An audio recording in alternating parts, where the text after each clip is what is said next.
Right. Exited the harbor. Time to just go around the city and explore.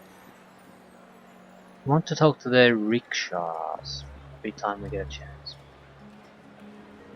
It basically unlocks that location for quick travel. Hello.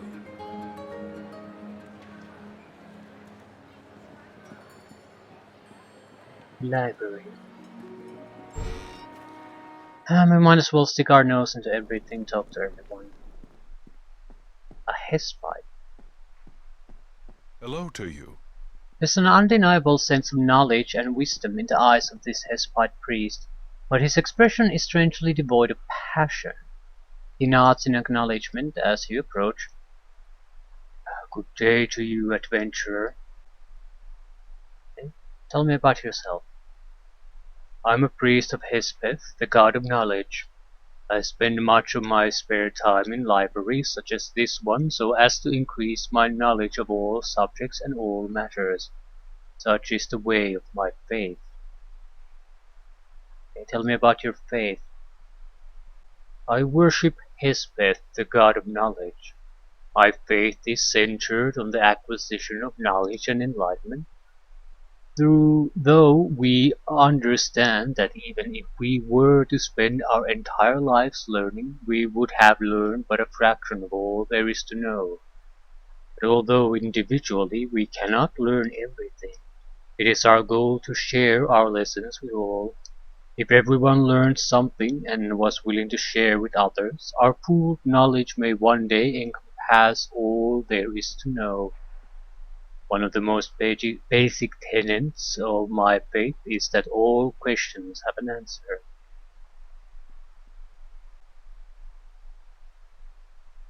So all you do is study every day. There are two core activities in the life of a Hespite. First is to study as I study in this library. The second is to share my knowledge to any who would listen. Another of the basic tenets of my faith is that knowledge cannot be hidden and must be shared with all. In other lands, Hespite priests take the role of teachers and healers, but our role is greatly diminished in Mer. Why is your role diminished here? A century ago, the Azeric monarchy conquered the lands that form the Mer of today with bloodshed and violence. Hundreds of thousands were slain in their wake. Azerics worshipped Hecatius, the god of death, and suppressed all other religions in the lands they conquered, with the exception of one, and that is my faith, the faith of Hesped. Azerics used the Hespites to their advantage, learning what my ancestral priests knew about war. When Izarin-Hain defeated the Azerics, the Hespites' faith was vilified for the actions of its priests. It was decades before Hespite priests were allowed to move freely in Mur again, but even today our presence is often accompanied by suspicion. Schools still disallow our presence for fear that we would corrupt their children. Isn't it dangerous to teach everyone everything? We can teach an arsonist to be more effective, a murderer to evade the law. But it is the belief of my faith that knowledge cannot be corrupted or withheld. A Hespite neither lies nor suppresses information when questioned. It is not our place to determine what people do with their knowledge. Do so would be the beginnings of censorship, and once censorship begins, where would it end?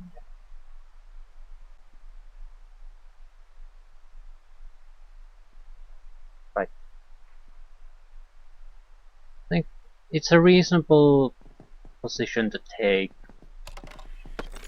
It's also reasonable to try to do some censorship, but I don't.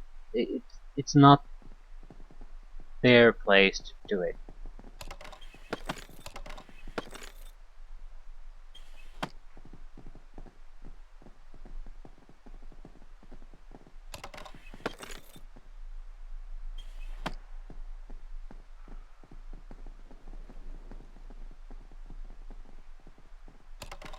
think currently we are researching all kinds of nasty things, but it's just that certain things like how detailed information how to build certain type of mass destruction weapons, for example, are are withheld from public.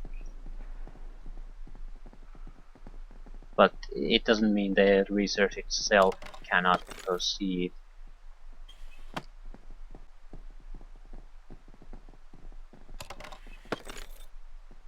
Azeric monarchy.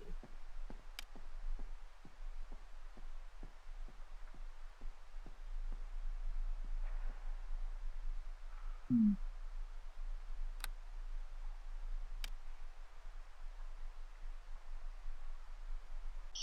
Tyrants they always were, forcing the citizens of their now expansive kingdom to worship Acacius.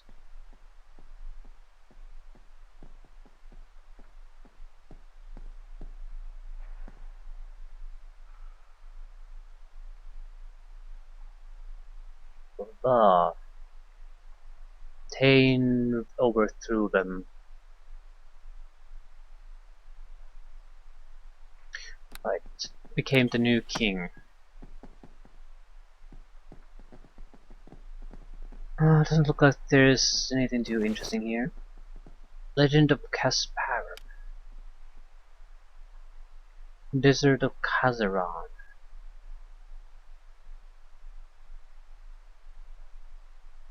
Three disasters destroyed the city in a single day.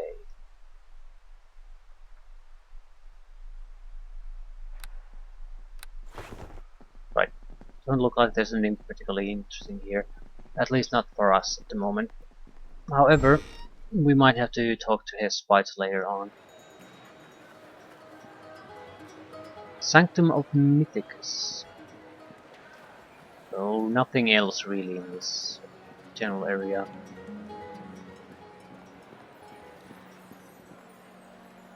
Gilduin and Sir Nestor. Hello there. Blast! The gates are closed again. How long has it been, Nestor? 4 weeks? This is an outrage. Calm down, Gilduin. For there is more at stake than your experiments and arcane lore. There are sightings of strange creatures in Sirion, and people are falling ill and dying from water poisoning. I suspect the source of at least one of those problems is behind those gates. If there is nothing I can do about it for lack of evidence, perhaps you should consider the big picture next time you feel the need to shout. There you are again with those accusations! Every time something unusual happens in the city, you think a mage is behind it. Always a mage. We are intelligent, but we are not troublemakers. You are intelligent troublemakers. I've seen your experiments, Elduin. No good can come from your constant need to stir the pot. How long have we known each other? 15 years? 20? And now, how many times have I told you thus? You are not a mage, so you will never understand the implications of our studies. The knight shakes his head. And every time you give me that explanation, I must remind you that I need not understand your motivations. What matters are the results. Then we shall agree to disagree on the matter again. Now, when will they open these blasted gates? Hello there. This elven sorcerer scowls and stamps his feet impatiently, looking thoroughly agitated about something. If you've come to visit the Enclave, then you can forget about it. The blasted gates are still closed. What enclave do you speak of? The Mystic Circle enclave, of course. The nearby knight steps in with a calm voice. Zelduin, there's no need to snap at strangers. Sorcerer brings his temper down a level. I apologize, but I am obviously in a foul mood these days.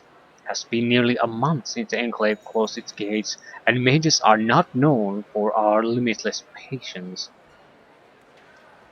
Why is the enclave closed? Nobody knows! That's the problem. We woke up one morning to discover that we were locked out of the sanctum, and the gates have remained closed since. We haven't had so much as a pigeon to relay a message of explanation. We Mythicans have come to rely on the sanctum for our most advanced studies and experiments.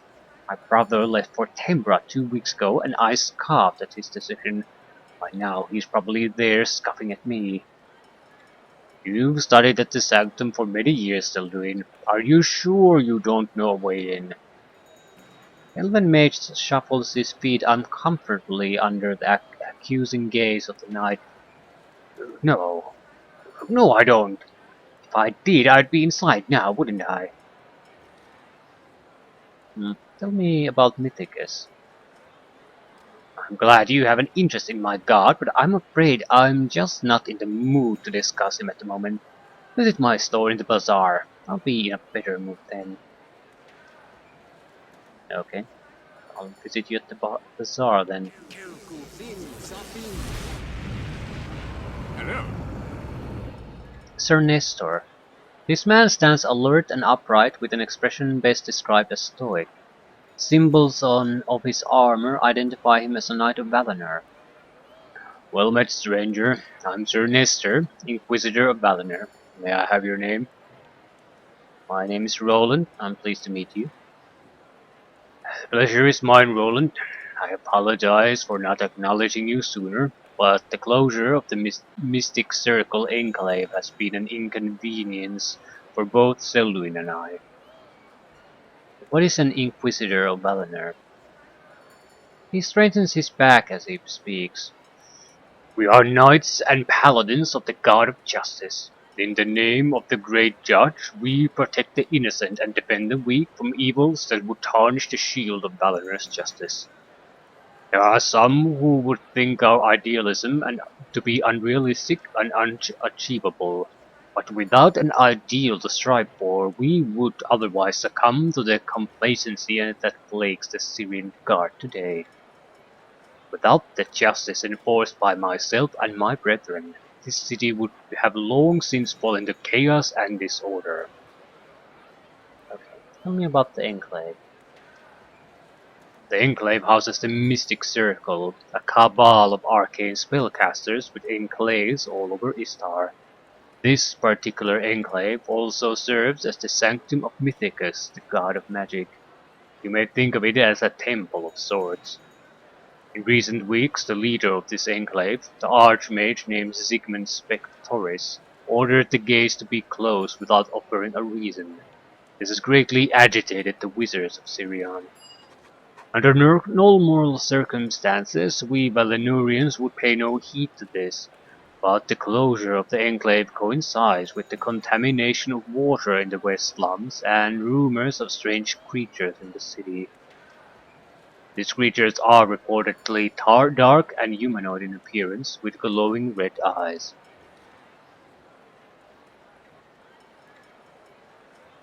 Don't tell me these creatures are stalking the night. In fact, these creatures have been sighted at all times of the day and night. They have appeared in dark corners indoors or empty alleyways outdoors. As of yet, there have been no reports of attacks, so they may not be hostile.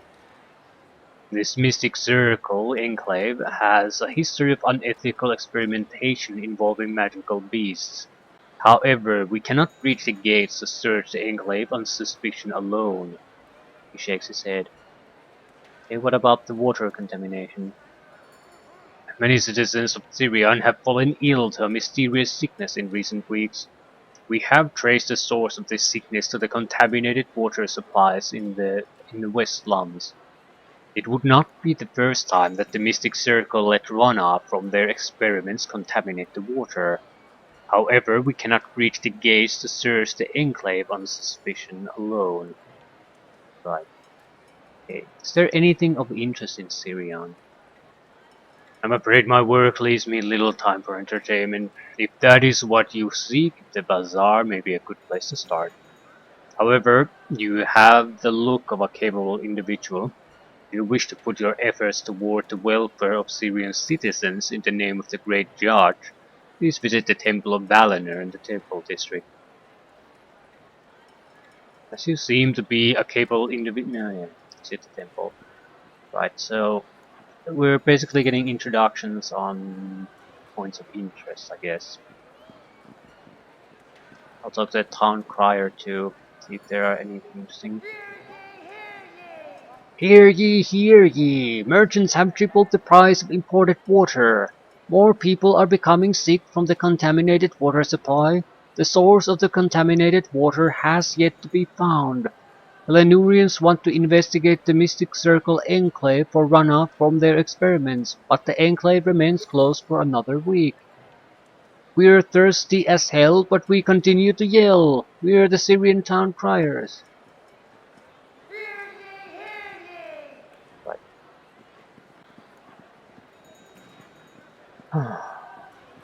Wait. We have Syrian gates, North environs, and the bazaar. I'll visit the gates first. I have no interest in leaving the town at the moment. I don't even know why. Where would I go? However, you would imagine that it's not a huge area. Right. So the exit to the city is here. Can we enter the houses? We can. What is this? Ah, Silted Barrel. Some kind of inn. Burley Sal and Nenialin. Commander Abernathy. Oi, what can I get ya? This repugnant-looking bartender casually scratches his armpit and spits on the ground before serving his customers. What can I get ya? Rumors? No rumors, just ale. Right, he's just an innkeeper. About Nenialin. Well met. His half-elf stands out in the tavern in the way he handles himself with the calm and wisdom of an elven noble. He greets you with a nod. Well met, adventurer. Nenialin at your service. Hey, my name is Roland. Tell me about yourself. He sighs. I am neither merchant nor adventurer, neither wealthy nor poor. I travel all about Istar in hopes of finding my true calling, but thus far it has eluded me. Tell me about your travels. I have seen the vast slums and underworld of Thenopolis, the deserts of the southern Siena, the snows of the Atalantius mountains, and the waters of the Gulf of Spartis. This is not the first time I have visited Sirion, though I have returned to rest from my latest travel, which was also my closest brush with death. South of Sirion lies the Southern Passage, the most traversable road through which most trade and travel the Syrian passes. A week's journey west to the Southern Passage is the Western March. The Western March was once one of the most well-traveled trade routes to Sirion from Zanzibar, and upon one of the hills of the march was erected a temple of Baliena dedicated to the goddess of love. Though isolated from town and city, the temple catered to half a dozen travelers on any given day due to the amount of trade through the march at the time. The hospitality of Baliena's priestesses made it a favorite stop of weary travelers. 50 years ago, a powerful red dragon named Argotha attacked the temple and sacked it, and all attempts to retake it have failed. Since then, the only travelers of the Western March are knights and adventurers who mostly never return. I wanted to visit this temple, rumored to be one of Baliena's holiest sites. Needless to say, Argotha was not pleased to see me. What happened? As I tried to climb the slopes toward the hilltop on which the temple was built, Argotha swooped down from the sky and lit the grasses and trees around me ablaze. The storm smiled upon me then. The clouds thickened and heavy rains fell to calm the infernal wrath of the dreaded dragon, enough to clear a path for me to scramble down the slope. At the same time, Argotha's attacks were misplaced. Trees and boulders exploded to my left and right, but I miraculously raced across the marsh unscathed. The rains had partially blinded the great beast. As I drove beneath the canopy of the forest toward the southern passage and fled toward Sirion, the terrible dragon evaded its attack to escape the rains. I should have perished a dozen times over. I'm no follower of faith or religion, but the Storm Lord has my thanks nonetheless.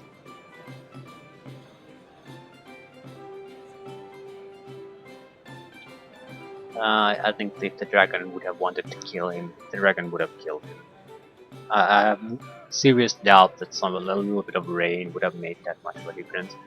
So I want to see this temple for myself. There is no doubt great treasure to be found in Argatha's hoard, and the temple itself is said to be a shrine of great significance to Valiena.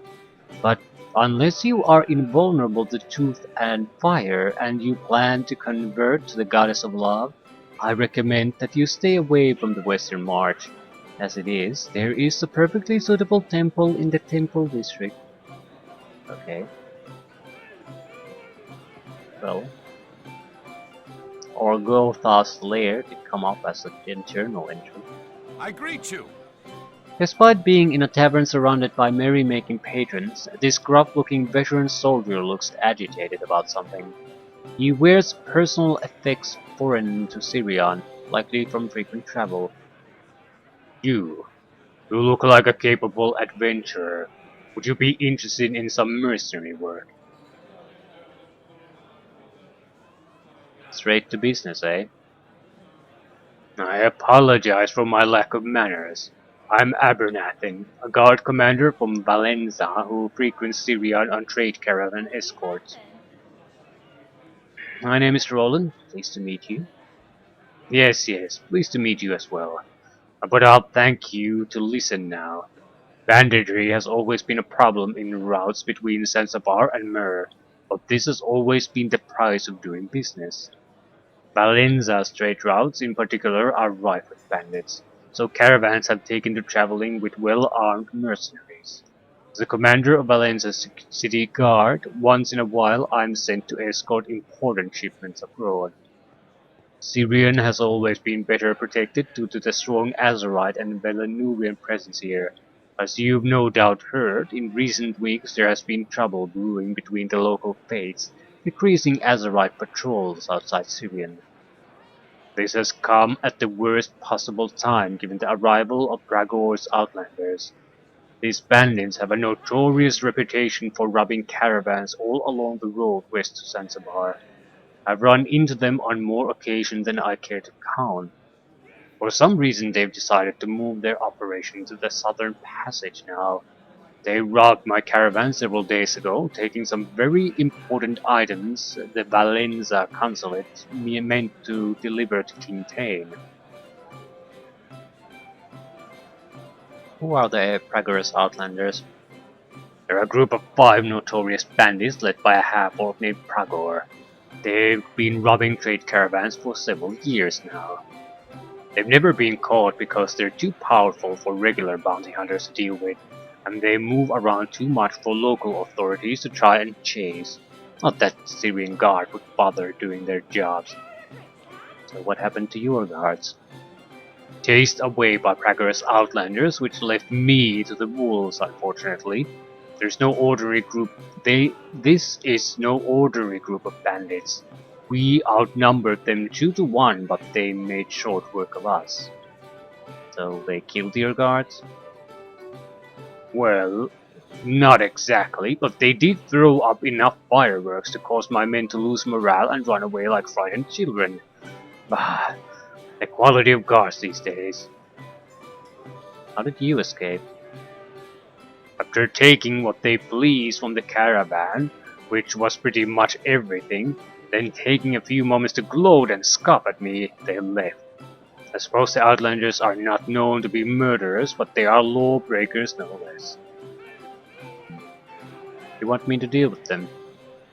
Obviously. I'm a veteran soldier experienced enough to know a good mercenary when I see one, and you're the best I've seen.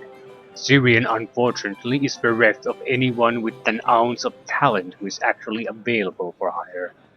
All the capable people here are either committed to a local temple or involved in underworld crime themselves. Ah, a few more years of Tain's rule and we'll have another Thanapolis here. But politics aside, the job is quite simple. I want you to head out through the gates of Syrian into the southern passage where the Outlanders are probably still about. Kill them and bring me the paintings they robbed me of. The reward will be 10,000 gold and anything you find of their corpses. I assure you, these bandits have accumulated some fabulous equipment over the years. Yeah, fabulous and equipment is not exactly the combination I want to hear. That could mean a lot of things.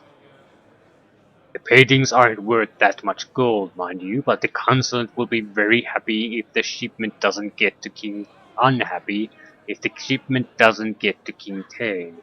Besides, I want these bandits dead. They won't make a mockery of me anymore. Uh, I'll do it. That's the spirit. Put an end to the Outlanders and I'll make sure you're rewarded and heralded for the feat. Now don't tarry and good luck.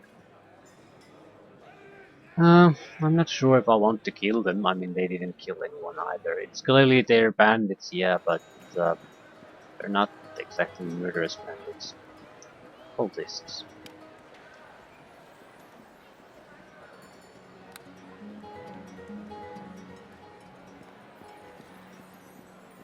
That's the main gate then. Looks like the inn is the only point of interest near the gate. And I don't think I want to go outside at the moment. I might be able to do the job. I mean, we're at a fairly high level. So jobs that we cannot do would be exceedingly difficult. I'm not sure if this type of place has anything quite so hard.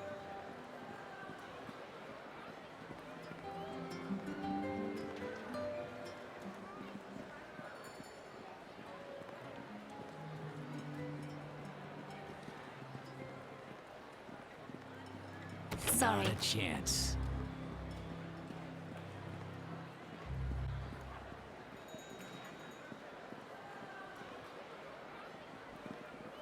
Right.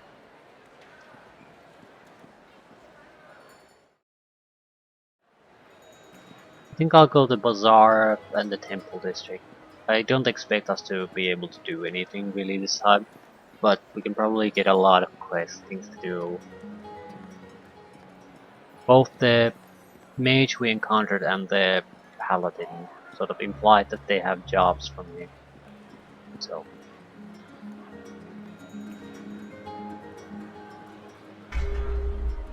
and the game is heavily sort of trying to funnel me in that direction too, so it's probably very important. There's a Fletcher, Mysterious Store, Silver Shield, Weaponsmiths, Alehouse, Tester's Apothecary, Crafts, Peacock's Feather, Rickshaw, and Arcane Bolt. Let's just start with whatever comes through. Who wants to talk with me? I have a question, Evanine. Yes, Montador, what is it? Your father, his name was Kira, wasn't it? Evanine looked surprised. Yes, how did you know? A matter of deduction. As part of our warrior training, Ramadans learn about the great wars and heroes of other lands. In truth, we know little about Qaeda and less still about Xi'an, which is a small province if my memory serves. There are two names that stand out about your province, and that is King Aikira and Queen Elania. He studies Evanine for a moment before continuing. Your father was a sword saint, was he not? He studied with Miura at the same monastery. Yes, that's right. My father was not nearly as skilled as Miura, of course. There's no need to be modest, Evanine. Ramadan War scholars go to great lengths to discover the details. Miura and Aikira were the two greatest students of the School of Five Winds. Miura was a commoner who had no obligation, so he took his skill into the world, became a legend known even in the West. Your father was born of royal blood, whose obligations left him little time to adventure. Like Miura, he fought unhindered, preferring tunic over this. He nods at his armor. They were not known for strength, but it is said they could strike so quickly and accurately they could deliver a lethal blow before their opponent could draw a weapon. He pauses to study Eponine some more. I know little of your mother except that she was a powerful priestess in her own right. But if your parents had such power, how could they have fallen in a single evening of combat? Eponine looks at the ground, memories of her last night with her parents flooding her mind. I I don't know. It was partly my fault. I got in their way. Matador interrupts her before she can continue. I didn't mean to belittle your parents, Eponine. I only asked so I can prepare for the confrontation with those who attack them. Eponine looks at Montador, uncertainty in her eyes. Why? Why would you want to prepare for that? They are coming for you, are they not? Your uncle's partners. Yes, our sorcerer is backed by warrior spirits. But but it's not your fight. You don't have to get involved. I travel with you. I'm already involved. He frowns for a moment as though he doesn't like what he's about to say. No harm will come to you if I can help it, Evelyn. That's that's so nice of you to say, Montador. I didn't know you cared. He grunts something in response, then turns away.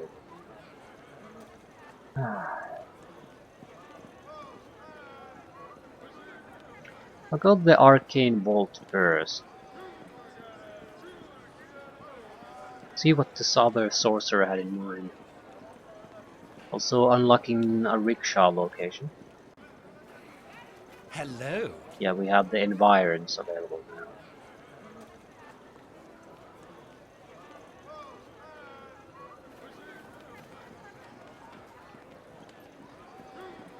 Well, your basic wizard tower probably just sells spell scrolls mostly.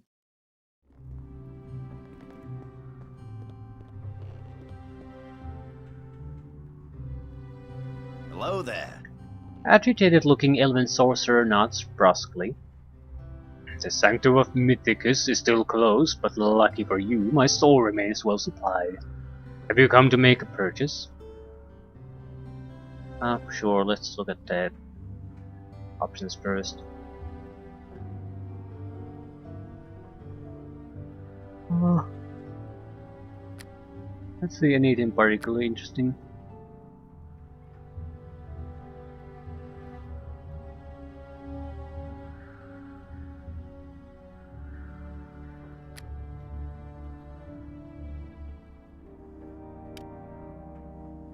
Ooh, regeneration, immunity to disease and poison.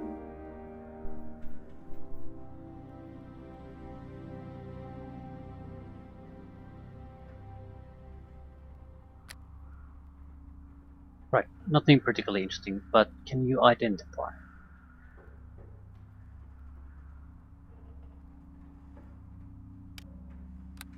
Cutthroats. +3 extra slashing damage on hit wounding.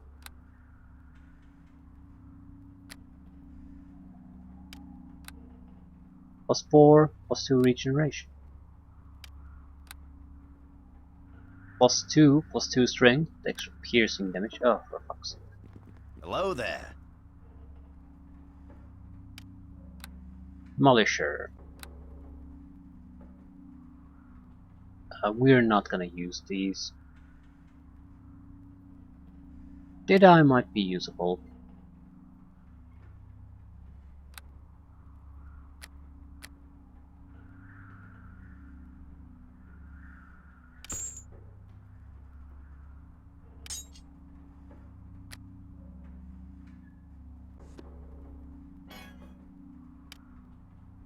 Medium armors. Nobody uses medium armors.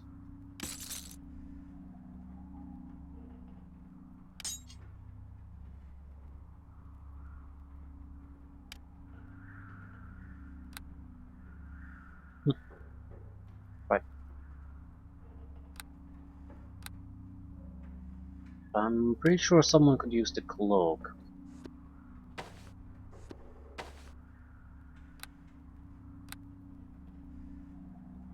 Hello there. Tell me about Pythicus. Why would you even ask this question? Are you not a magic user yourself? He shakes his head. It should be common knowledge that the god of magic is among the most powerful of all deities. He is worshipped across all of Arterra, and perhaps only Gaia, Mother of Nature herself, has greater number of followers. Mythicians have existed as far back as the earliest written records. He has followers among nearly every culture, from the wizards of the Mystic Circle to the sword saints of Akaida to the shamans of the barbarians of Ardalad. Not to mention followers among nearly every race, human elves, the worms of the dragon spires, you name it. Mythicus is the creator and the source of all magic. So Mythicus grants his followers magic? No, no, nothing like that. Almost every other deity grants followers divine powers, but Mythicus does not. There are no Mythican priests. Our god encourages us to learn the art of magic through study and experiment. It is believed that there are 12 degrees or levels of magic, although nobody truly knows because nobody has ever achieved the highest degree of knowledge. The only people who have ever achieved the 11th degree of magic are Yang, a human sorcerer who chose to disappear into obscurity a century ago, and Oil Longbottom, a gnomish wizard who lives in Candleberry. Do all magic users worship Mythicus? Firstly, those who follow Mythicus do not worship him as you might think. We see him as a guide, one who establishes the boundaries of magic and shows us a glimpse of the possibilities. It is up to us to pursue it. Secondly, not all magic users are Mythicans, though there are some among us who view non-Mythican magic users as deviants. Just as witches are considered deviants by Gaia's followers, wild mages are considered deviants by us. This is not always the case, though. While most Mystic Circle members are followers of Mythicus, even they have members who are not. And those who are not are certainly not outcast by those who are. Um, Tell me about the Mystic Circle. You've never heard of the Mystic Circle. They are a group of arcane spellcasters and among the most powerful organizations in Istar, with enclaves in virtually every major city here, although the largest enclave lies in Tempera. Each enclave is led by an elder archmage, and the entire order is directed by a council of their enclave elders. Some elders have more influence than others, but such is always the case in organizations run by council. Every enclave has a different focus. Some go about collecting powerful artifacts, others study new magics and spells. The one thing they all have in common is they strive to increase their knowledge of magic. Enclaves are normally closed to the public, but in recent years, the Syrian enclave opened their doors to outsiders so as to increase their access to outside magic, though they continue to restrict specific areas to members only. Several months ago, Arsiferus Glen handed leadership of the Syrian enclave to his successor, Sigmund Spectoris.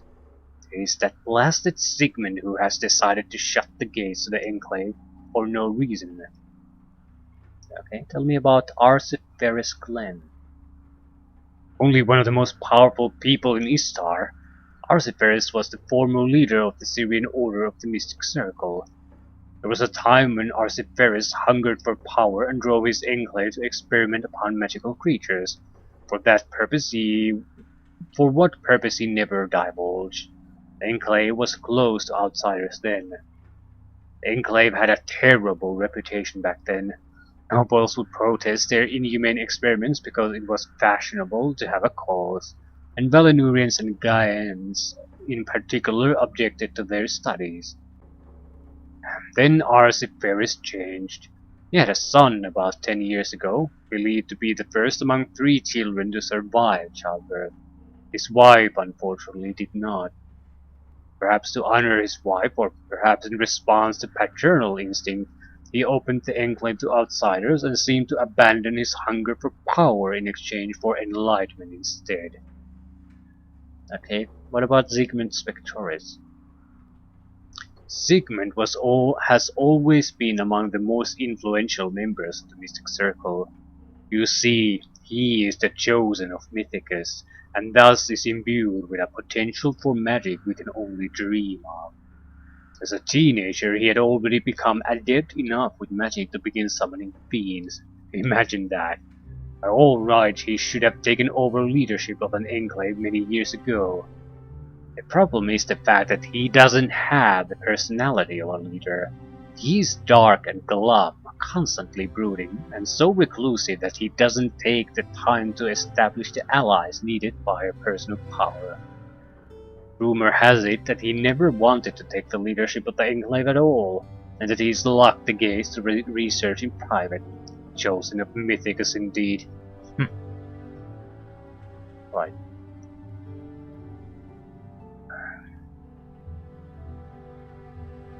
I didn't ask Hello about there. everything. Why is the Sanctum so important? If you were a magic user of any competence, you would know the answer to this question. Why indeed? You might think of the Sanctum of Mythicus to be akin to a temple of another faith, where priests of the other pantheons pray in their temples, mages study in the sanctums. The sanctums contain collections of books and inventories of magical items from all over Arterra. Mages go to sanctums to teach, to share, and to learn.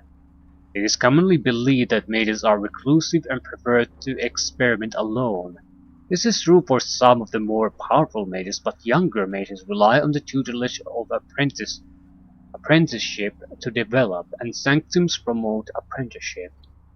The truth is, even experienced mages like myself can benefit from the resources of the Sanctum of Mythicus, particularly one that happens to be an important enclave of the Mystic Circle. Um,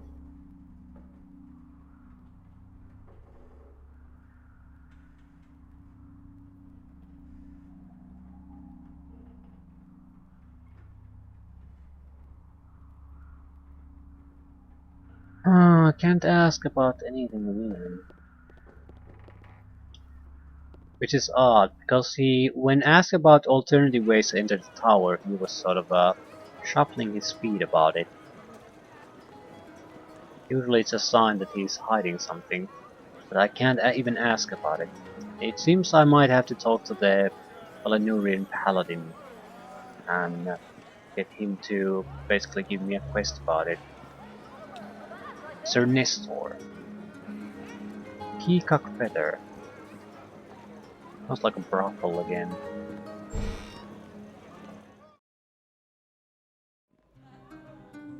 Hmm, not quite, but you have your scantily clad women and matron. Bonjour. His Hello. elegantly dressed brothel matron has the sharp eyes and quick fingers of one who has had her share of adventures. She smiles as you approach.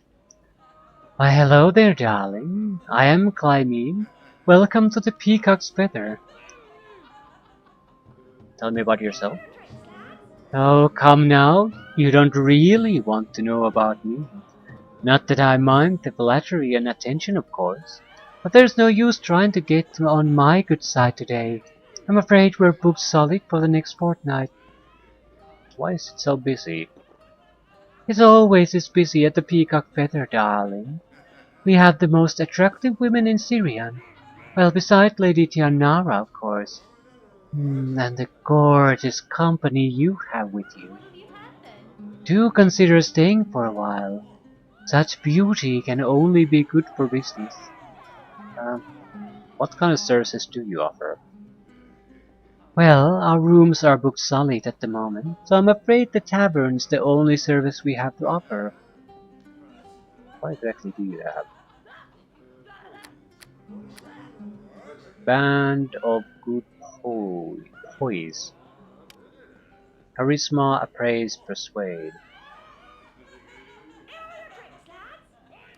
I'm thinking of buying it. We don't have a lot of rings. At the same time, I'd like to visit the temples first because we could certainly use items that provide bonuses or defenses against attribute loss. Bonjour. Hello. Have you heard any rumors? Oh, there are plenty of rumors swirling about Syrian, but there is only one bit of news on my mind at the moment. Lord Alcestis has recently announced the unveiling of a new sculpture. Why is that important? Lord Alcestis is a renowned sculptor in Istar, and for the last year we were an item. Several months ago he sculpted me, but things were not meant to be between us, and last month we went our separate ways. Now he wants to unveil the sculpture of me. But the problem is I never gave him permission to do that. Why do you care about this unveiling? Clymene blushes, a rare sight for a brothel matron. She lowers her voice as she speaks. You see, Lord Alcestis and I were very hot items. He sculpted me in the nude. I'll be honest with you, we did not break up on the best of terms, but I'll spare you the sordid details. Suffice it to say that the only reason Lord Alcestis wants to unveil this sculpture is to embarrass me. It's certainly not about the coin, of which he has more than he knows what to do with. Okay, is there something I can do about it? I'm so glad you asked, darling. You look like a capable adventurer and more than capable of handling this problem for me. If I know Theodore, that's Lord Alcestis by the way, he will be gloating about the sculpture to his friends, and like most nobles in Syrian, they like to congregate in the Viscount Club in the Viscount Estates. It's an exclusive club, but I happen to be a member myself. Being matron of the finest brothel in Syrian has its advantages, you see. I have an extra pass that can get you in, but once you are inside, you'll have to search for the sculptor. All I ask is that you bring the sculpture to me. I know that asking you to fetch a sculpture is beneath you, but there is a shortage of capable adventurers in Syrian. The capable people have been snatched by the temples. Alright, what's my reward? As this is very important to me, I'll give you 5,000 gold to retrieve this sculpture for me.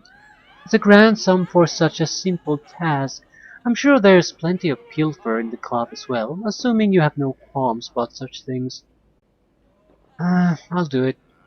I never have to do it, but I might as well accept it. Excellent. Show this pass to the bouncer outside the club to get in. You'll find the club in the Viscount Estates to the east of the brothel. Once you have the sculpture, bring it back to me and I'll give you a 5,000 gold piece reward. Thank you for doing this, darling. You have no idea how grateful I'll be. Hmm. Seems to be stairs up. I'll take a quick look. It doesn't look like there's anything here. There's no named characters, please.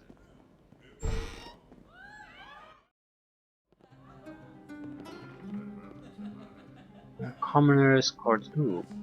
Luxus Black.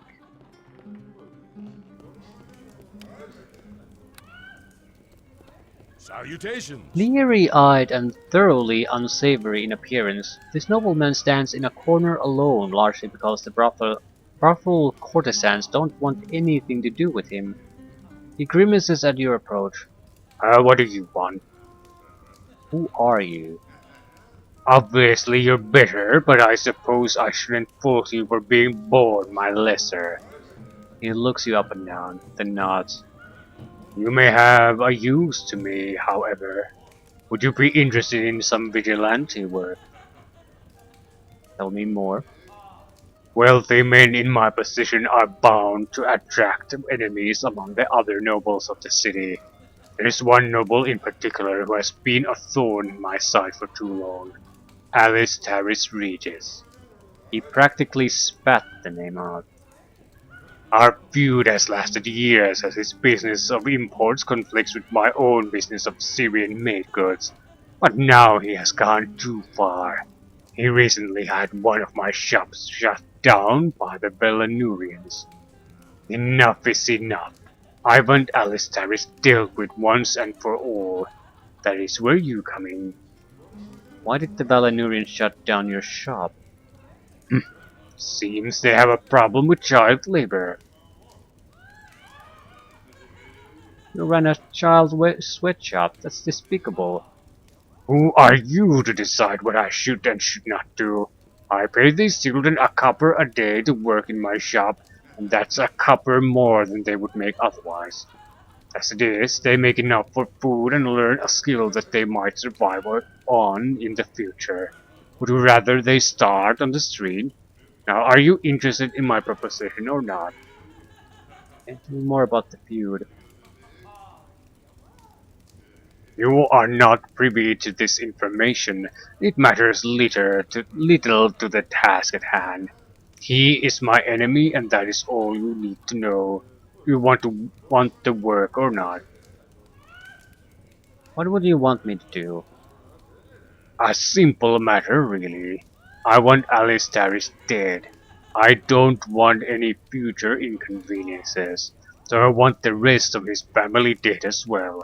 Kill all of his family members and I will reward you with a king's ransom of 10,000 gold. No, I'm not a murderer. How did a spineless wretch like you become an adventurer? Don't even think about reporting me to the Balanurians because you have no proof that this conversation ever took place. Now get out of my sight. Yes, how about you to go and do some mass murder? No!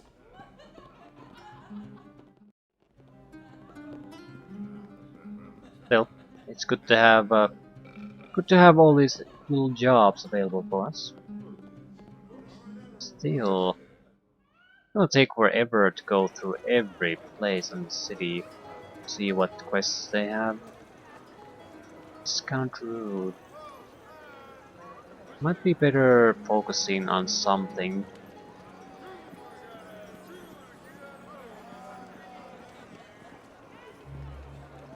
It seems like going to the temple district is what we need to do.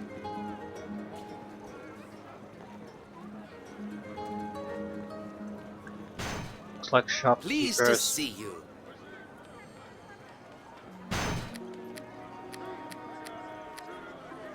up to +4 weaponry.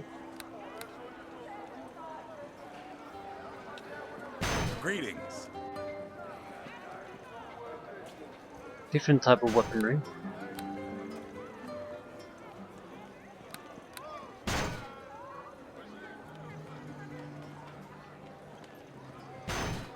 Silver shield, seems like it's some kind of a tavern. No? Smithy. Looks like 3 shopkeepers. Good tidings to you. Just show me what you have. Inks.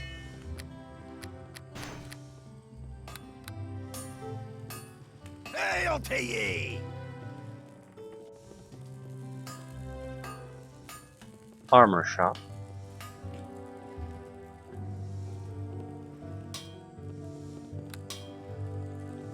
Some decent stuff, but nothing amazing. So have your basics covered. Hello there.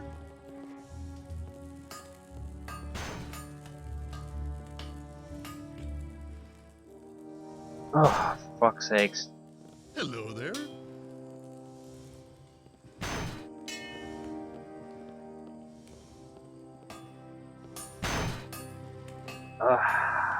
It's a half-deaf old man, so the dialogue options don't lead to the correct choices.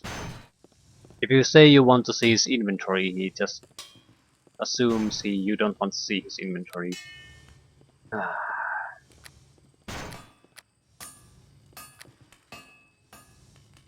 Yeah, I'm just seeing very basic stuff.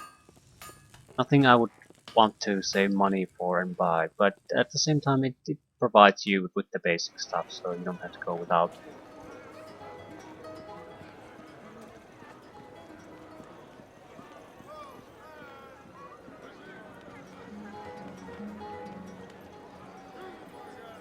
Ranger. Hello there. Slings, darts, crossbows, regular bows. So a huge amount of ammunition and bows. Exotic goods.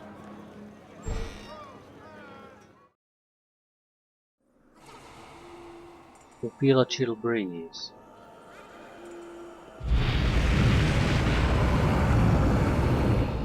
I greet you! Uh, monk stuff. Specialty arrows. Bolt of storm, arrows of shocking, arrows of detonation. Water chassis, and we have 6 of them already. Violin of Serenity, 85,000. Dominate monster, animal, person. Gaia's Feathers, 22,000. Undeath's Eternal Foe, 1 use per day. That's a good one. Gaia's Dust. Elemental Swarm, 1 use per day. Raijin's Endless Arc. Unique Power. 50 weight.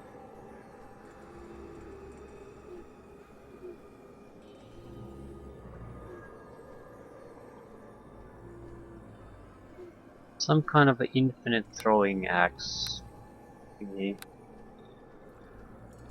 Right. Weird items.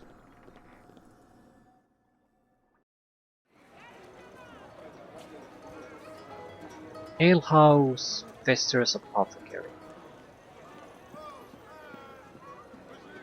That would lead to the temple district. If I visit the temples, I think I'll end things at that, no matter what happens or doesn't happen. We'll go after some of the actual quests instead of just talking to people. Greetings. So, items that are totally worthless if you don't craft. Another Vester's Apothecary. Edinburgh's had a similar site.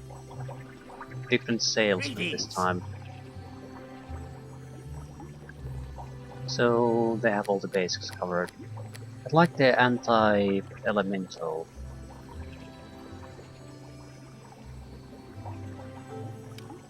Protection from elements, level 10. I think it has like 24-hour duration. What the fuck is that? Discount club pass. I'd like a couple of things. Enough that we can give everyone one in an emergency situation.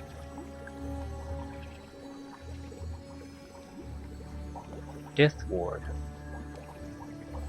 I'll take one.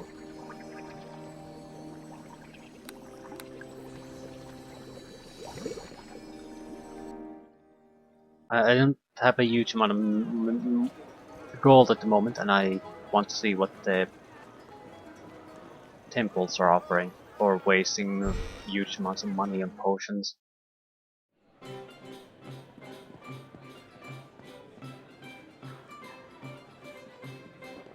Lester and Tommy. Hello there. Okay. Any news about Syrian? Rumors, religions, politics, history. Tell me about rumors. Well, a big city like this is bound to have a lot of rumors about any given time. 20 years ago they said the city was being attacked by the vampire lord Victor Kane. A few years back they said they were lizard creatures in the sewers. The latest rumors are the strangest I've heard. Some people say there are creatures wandering about the city, dark with glowing red eyes. They say they've appeared in alleys and empty buildings. It's like nothing I've ever heard. Could be just Evertalk gone wild, of course, but there's so many reportings that it's hard to ignore. I think we've sort of had these conversations before, so I'm just moving on.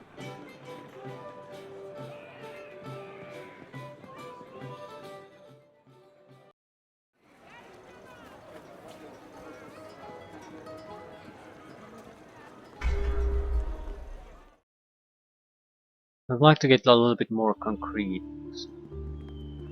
Cultists. Welcome. Join my brothers and sisters of the Obsidian Eye and cast your troubles to the Eternal One. Only then will you find salvation. Take your nonsense elsewhere, cultists. This is a district of prayer and worship of real gods. What have the gods done for you but bring misery and strife? The pagan gods you worship have become corrupted over the many centuries of your devotion and have become complacent like the Syrian guard. They know they have your undivided faith. What incentive do they have to uphold their teachings? Do you really think your tithes make a difference? What kind of god needs coin to be appeased? Hey, they're right. Look at me. I have nothing. I may be poor, but that doesn't mean I don't deserve to be in the good graces of a god. The coin doesn't go to the gods, you damn fool. It goes to temple maintenance and upkeep. Does your god truly need an expensive temple to be worshipped in? Is that not akin to the taxes imposed upon you by King Tane? How dare you compare Valinor to a neglectful king? The great judge hears your blasphemy and you will be punished. Then not only is your god vainglorious, he is also a tyrant. Tell me, do you worship him because of what he gives you, or do you worship him out of fear? It is my choice to worship Valinor, of course. Then you would not be afraid to skip this week's tithe. Why, well, that's what I thought.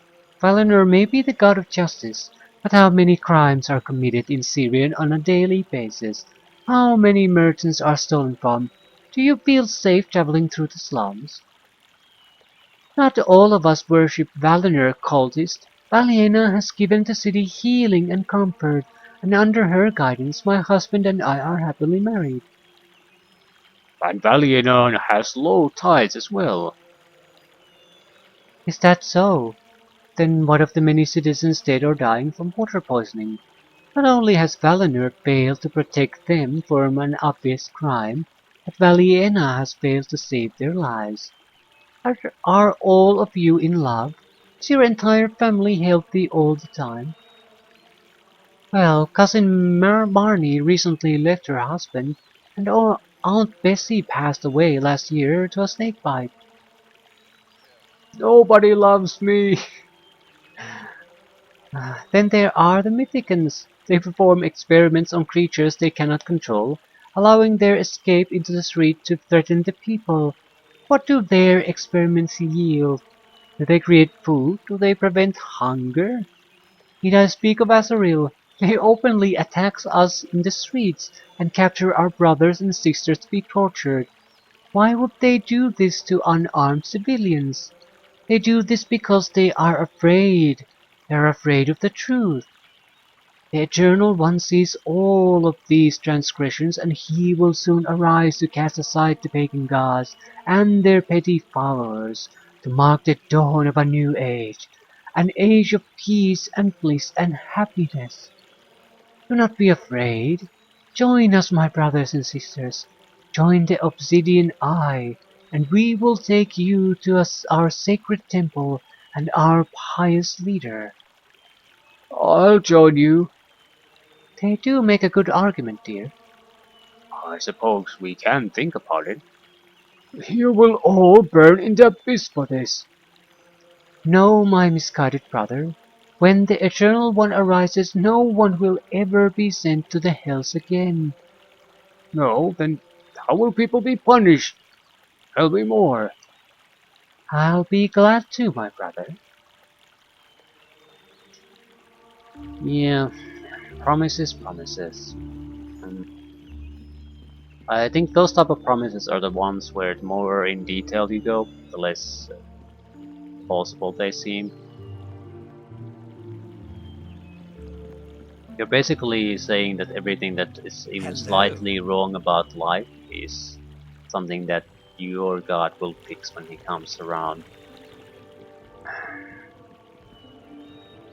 But considering people what they are, it's practical impossibility.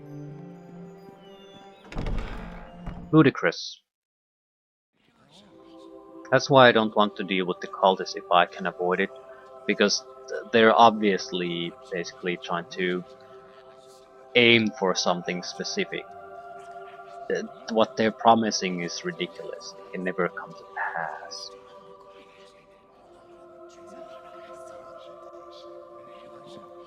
You are welcome here. For a half-orc, this woman is quite attractive, though there are few in Istar who would agree given the rarity of the half-orc race.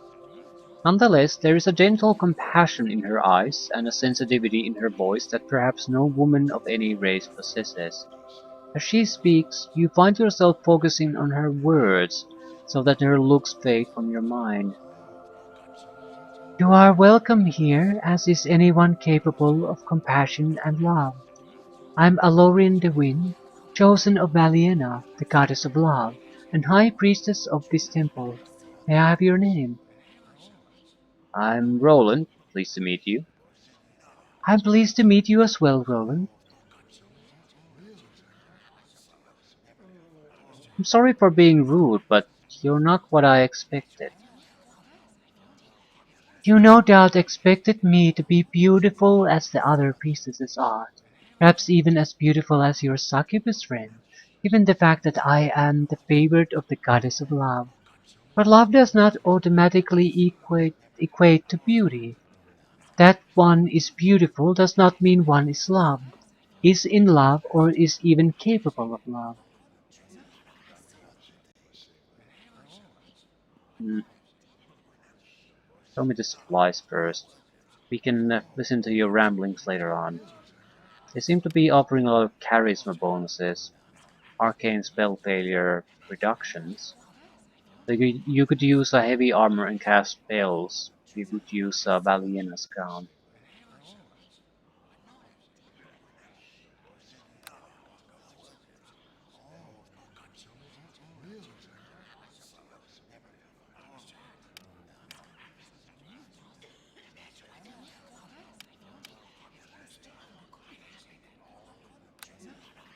Just wanted to see what type of gear we're wielding at the moment. Basic healing's covered. Nothing particularly interesting here. Right. Although I think I'll buy a couple healing potions. Full heals are not all that common. Uh,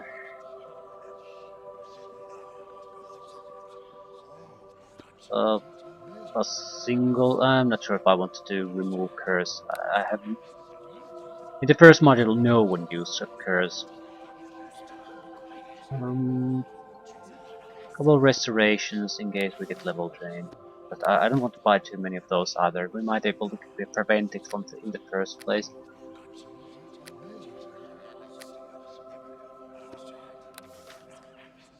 Right. Let's chat about your You religion. are welcome here. Tell me more about yourself. My past is unremarkable, Rowan. My mother was a scout in the service of the King of Ivory Hall, a place that has had many clashes with orc invasions in the past. As such, to this day, the Ivory Hall sends their armies into the surrounding forests and mountains to keep the population of orcs down. My mother was on one such mission one day when she was ambushed by an orc band. As a scout, she was alone and too far from her camp to call for aid. She was quickly overwhelmed and the orcs had lecherous thoughts then. But one orc thought it was dishonorable to assault a lone female. He felt so strongly about it that he fought the others to protect my mother. He was outnumbered, however, so he and my mother fled deeper into the forest. It was an uneasy alliance at first. My mother was taught to hate orcs, but the orc had an equal disrespect for humans.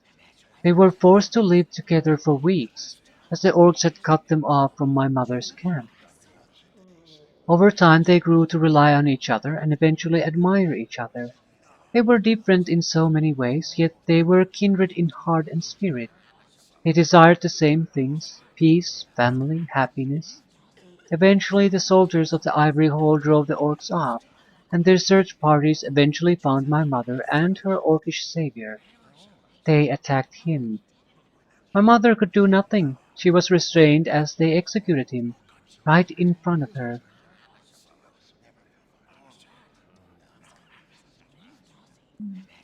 What did your mother do?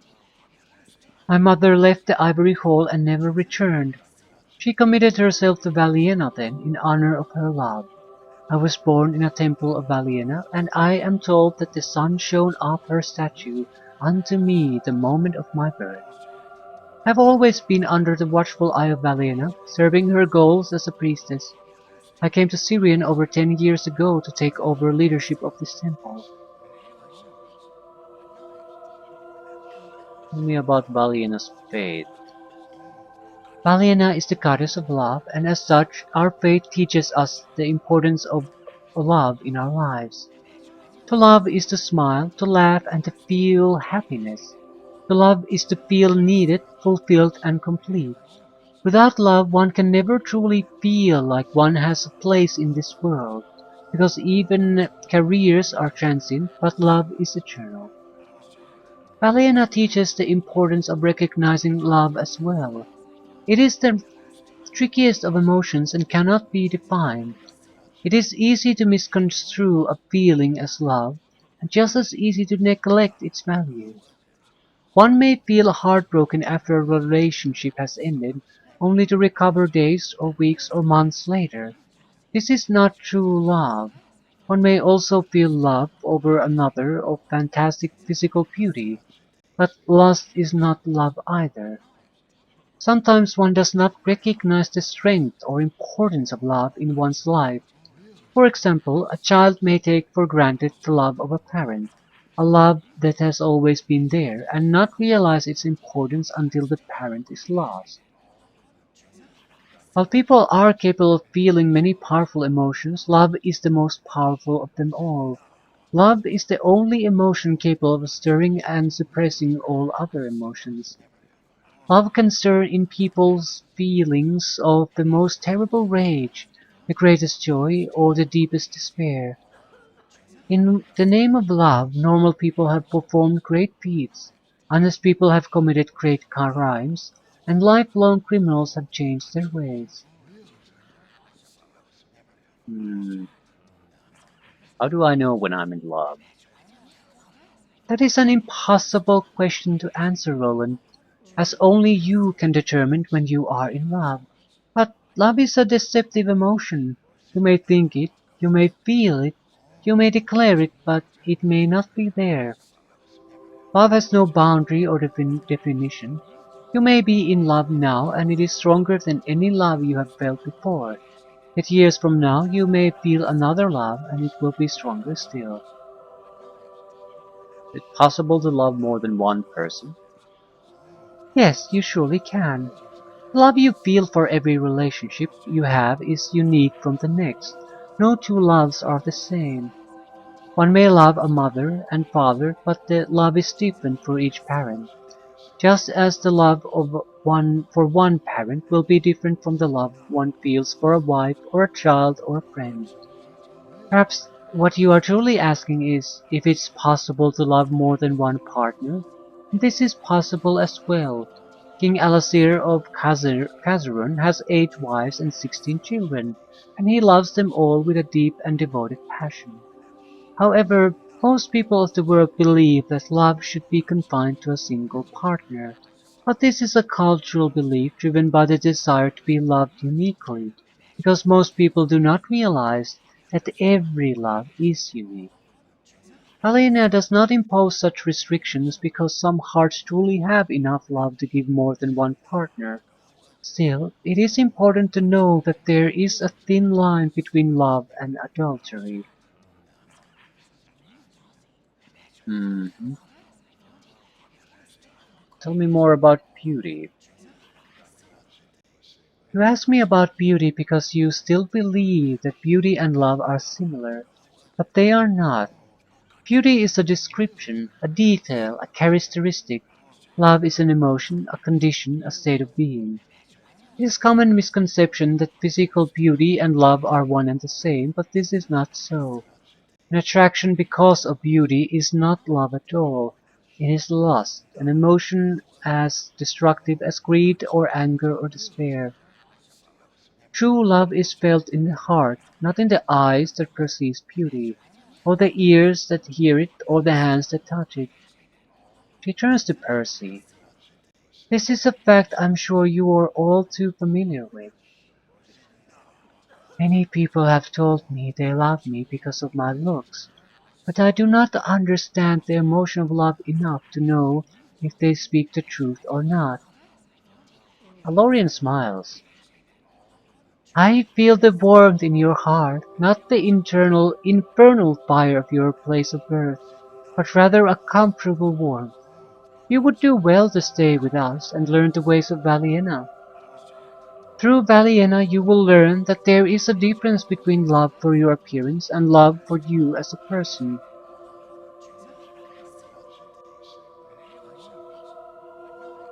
I've heard that beauty is in the eye of the beholder.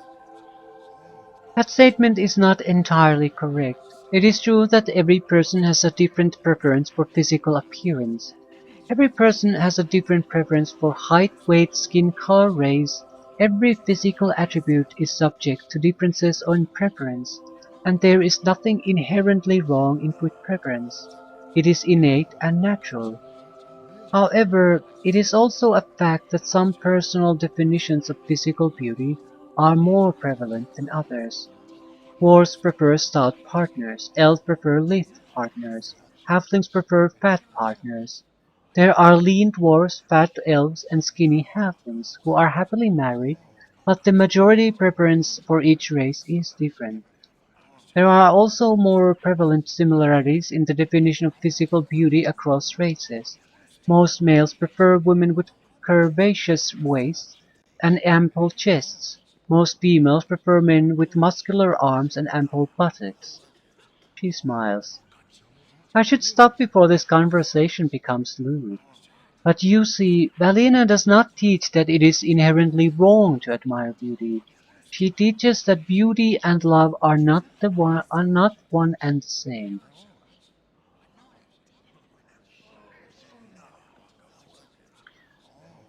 Tell me about the sick people here. She shakes her head sadly. This is the result of the poisoning of the drinking waters of Syrian. Most of the people here are from the slums, so that is likely where the source is. My priestesses and I have concluded that the contamination comes from thornwort, swordleaf, and a variety of other poisonous plants, but these are illegal to possess. It would take a smuggler of some skill to bring them into the city, let alone sell it. Now that we have the poisons identified, we are trying to create an antidote for it. But this will take time, and many more innocent people will succumb to their illness by then. Hundreds of people have already fallen ill, and a few of the weaker citizens have died. We are doing our best to cure and comfort them, but comfort will not save their lives. Hmm. Well, I guess we'll be going. Doesn't seem like she gave us a mission.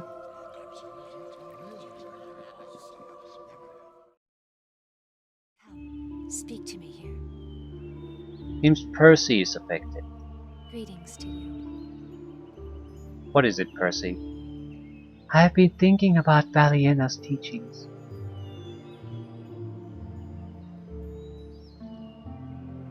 What do you think about them? She thinks for a moment before replying. I was born to tempt mortal men. That was the only purpose of my existence. Because of that, I am very familiar with lust, passion, and intimacy. It is all I know. I was taught to use these emotions as weapons against people, but Valiena teaches that these emotions are not always destructive. If nurtured, they can even be beneficial. They can be a part of love.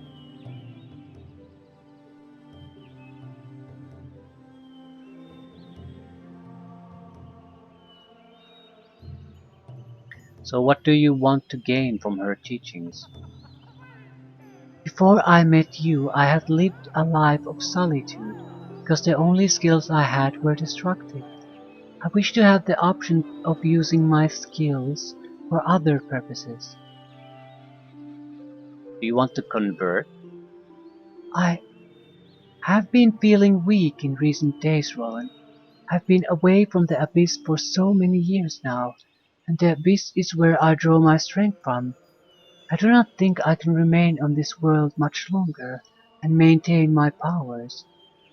I do not wish to convert just now. I would first like to learn more about Baliena's teachings, but perhaps one day, if it pleases you, I might embrace her ways. If it makes you happy, I'm all for it. Thank you, Roland. You have been very kind to me. She started losing her powers. We're gonna be in a bit of a pickle. Although she hasn't been all that effective of a healer, so. Temple of Azrael. I'm expecting some actual job from one of them. We were told to seek employment from the Temple of Valor, so that's guaranteed to give us quests. Tianara.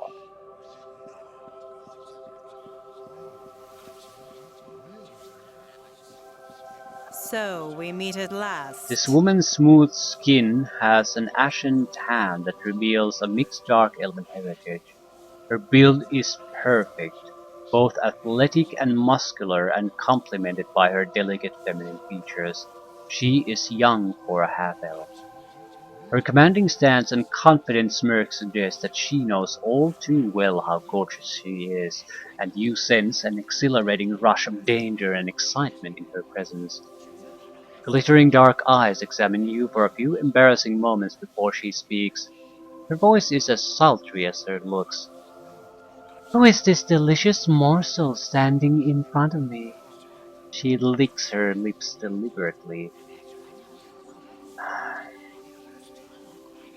Roland, who are you? She bows curtly in introduction. I'm Tianara, chosen of Azaril and High Warlord of this temple.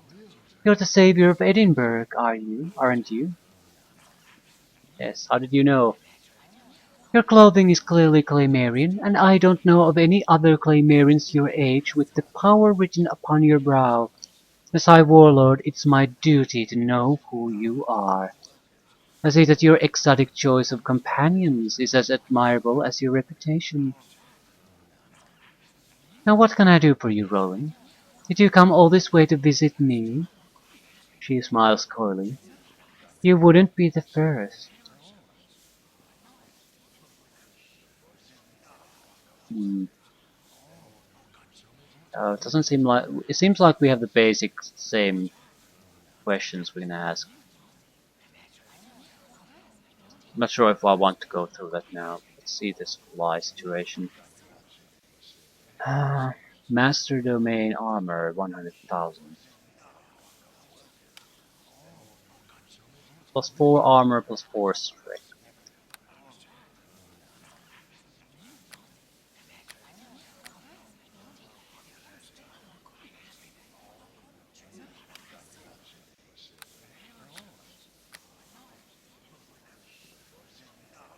Nothing terrible, nothing amazing. Ooh, illicit stakes. I think I'll buy a few. There's no expected vampire encounters, but I don't want to stumble upon vampires without stakes, and they're cheap, don't take too much inventory space, so I'll buy a couple. Hmm. I think I'll leave her for now. I do want to talk to her later, but I also would like to Well actually to met. get things going. I want to do stuff. This powerfully built Azerite warlord holds his chin up with an air of arrogance and authority. His grimace leaves little doubt about his attitude. What do you want, commoner? Who are you? You're better, and someone who's getting rather annoyed with you. He glares at you. Oh, bother that broad Tianara instead. Isn't she your superior? Your mention of the word superior seems to anger him. Superior indeed.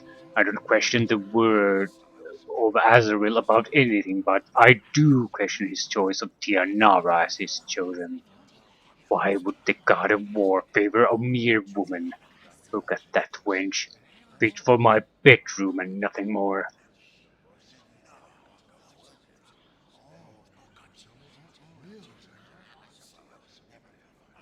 You'd say all this in Tianara's presence? I'm not afraid of her. Chosen or not, that wench tried to lecture me about my attitude. I don't have to listen to her. He suddenly grins, a menacing sight to say the least. I tried to slap her once. She blocked me. But do you know what she did after? Nothing. Nothing at all. The wench didn't have the nerve to kill me like I deserved for insubordination. She actually believes Azrael's purpose is to stop violence. Right.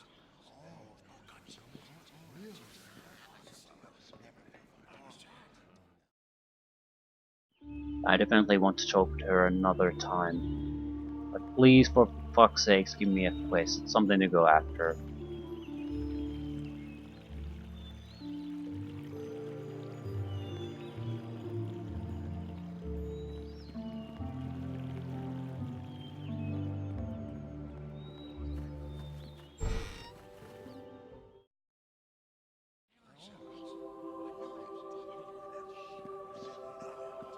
Sir Falder, Sir Nestor.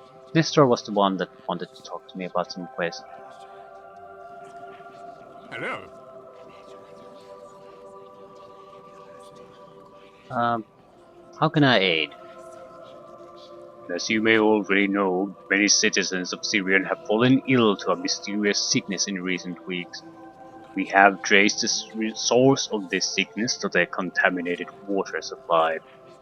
Thankfully, the contaminant is as yet dilute, and the contaminated drinking water has been localized to the west slums, so there have been but a few casualties.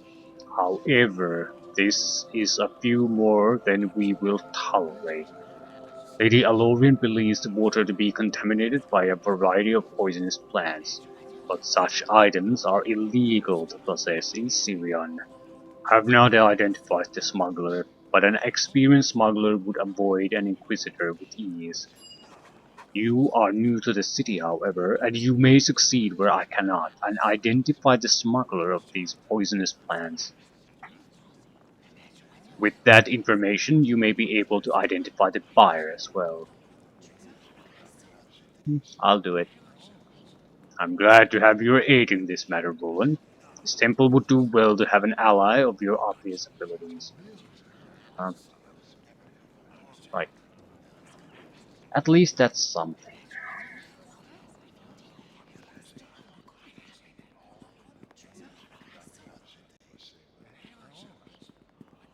Well met. Hello. This ruggedly handsome knight stands tall and proud, his expression both fearless and valiant, leaving little doubt about his skill, leadership ability, and accomplishments. He has the vigilant appearance of one who would fight an army to protect an innocent, yet there is a grim determination and a dark wisdom in his visage that speak of many bleak and harrowing adventures in the past. You sense the frigid emotional barrier of one who is slow to make friends and prefers to travel alone. He gazes at Percy, his displeasure with her presence obvious in his expression. Percy doesn't meet his gaze and draws behind you. Knight turns to you. A fiend has no place in a house of the great judge. As it is, she is safe only because this is a place of worship and she has caused no trouble. Yet, she is not an evil person. You are wrong. Her mere presence is destructive, drawing the attention of the males in this temple away from the worship of Valinor. But as she has committed no crime, I will permit her to stay. He studies you for a moment longer. You are capable. By your appearance, I would guess that you are a Britannic, and what is your name, stranger? My name is Roland. Pleased to meet you. He thinks for a moment. Roland. Yes, I know of you. The stories of your exploits in Claymore have only just reached the ears of Syrian's bards. Besides myself, there are few in Istar who will know of you. I'm Sir Baldur Paramis, First Inquisitor and chosen of the great Judge Valinor, the God of Justice. Why have you come to Syrian? I came to learn about my history. And you don't yet know yourself. I too was once like you, lost in the world, and perhaps misguided. I had no purpose, no goals, no motivations. Then Valinor came to me one night and showed me the path to justice, law, and order. In that moment of enlightenment, I became a servant of the great judge and have been ever since. My suggestion to you is to discover your purpose, and in doing so, you will know yourself.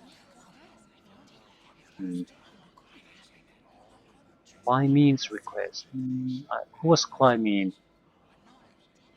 I don't recall anymore.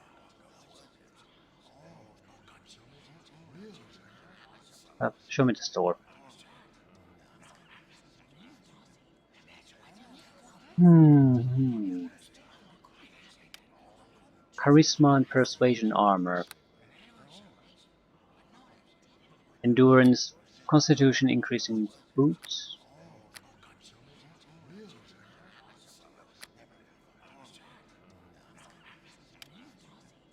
Less weapon, level 17, one use per day. Probably good against undead creatures. Some kind of divine damage increase. Right.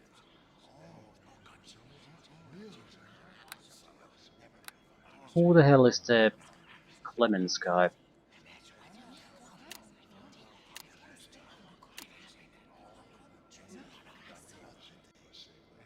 It's is it Clymene,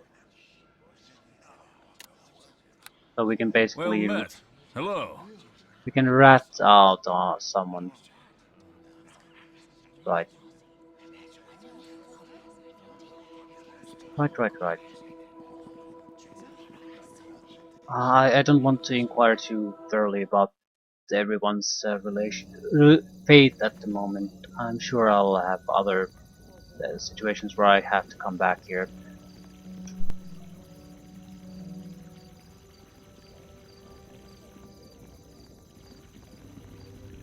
And if I have to come back here, I might as well talk with them at that moment. But now I want to do something. Hello. Guess I'm sorry, sir, but I'm not in service today. The Rickshaw Association of Syrian is on strike. Why? We're protesting the low-quality rickshaws we have to work with. Okay, this is just rubbish. They're basically saying that I need to walk out of here because something's going to happen. There's some kind of scripted event. Right. Landrick, Colmac, and Coltis. The symbol on this man's armor marked him as an Azorite warlord. His many tattoos and piercings speak of his mastery of pain.